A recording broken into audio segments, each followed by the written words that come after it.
197 communications की सहयोगी company Paytm general insurance अब जनरल बीमा के कारोबार में नहीं उतरेगी। कंपनी ने बीमा नियामक क्रीडा से अपने जनरल इंश्योरेंस लाइसेंस की एप्लीकेशन वापस ले ली है।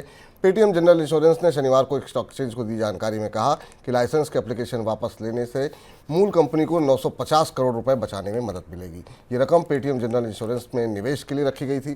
कंपनी ने भी कहा कि वो जनरल इंश्योरेंस में के लिए केवल डिस्ट्रीब्यूशन मॉडल पर काम करती रहेगी। इसके अलावा आपको बता दें कि मार्केटिंग ईयर 2024-25 में गेहूं की सरकारी खरीद पिछले साल से आगे निकल गई है। इस दौरान खरीद करीब 263 लाख टन दर्ज की गई है, जबकि पिछले साल की कुल खरीद 262 लाख टन रही थी। मुख्य रूप से पंजाब और हरियाणा में अच्छी खरीद से खरीद को बढ़ावा मिलेगा। केंद्रीय कृषि मंत्रालय ने फसल वर्ष 2024-25 के लिए कृषि उत्पादन का लक्ष्य तय कर दिया है। कृषि मंत्रालय ने इस साल करीब 34 करोड़ टन खाद्यान्न उत्पादन का लक्ष्य निर्धारित किया है। इसमें करीब 16 करोड़ टन का उत्पादन खरीफ सीजन में ही होने का लक्ष्य रखा गया है।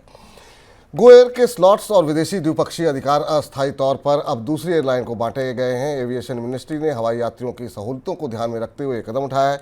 ग्लोबल सप्लाई चेन में कमी को देखते हुए ये पहल की गई है। मौजूदा हालातों में विमान की मांग और आपूर्ति बेमेल हो गई है। एक बड़े बिडर के हाथ खींचने के बाद गो एयर के रिवाइवल की उम्मीदें अब धुंधली पड़ती हुई दिखाई दे रही हैं।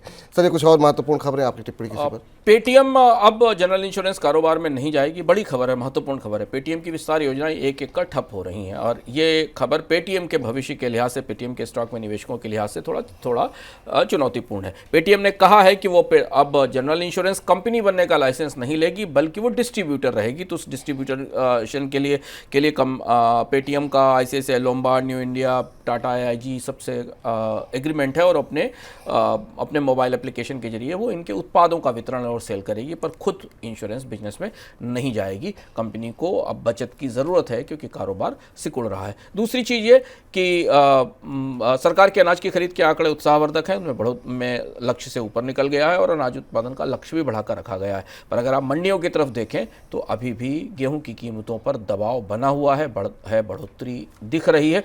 यानी खाद्य महंगाई को लेकर जो समस्या थी वो जस की तस है। सरकार के अनाज की खरीद लक्ष्य से कम हो तो भी अनाज महंगा है और अनाज खरीद सरकार के टारगेट से ऊपर भी निकल जाए, अनाज की कीमतों में खाद्य महंगाई पर फिलहाल कोई बड़ा असर होता नहीं दिख रहा है।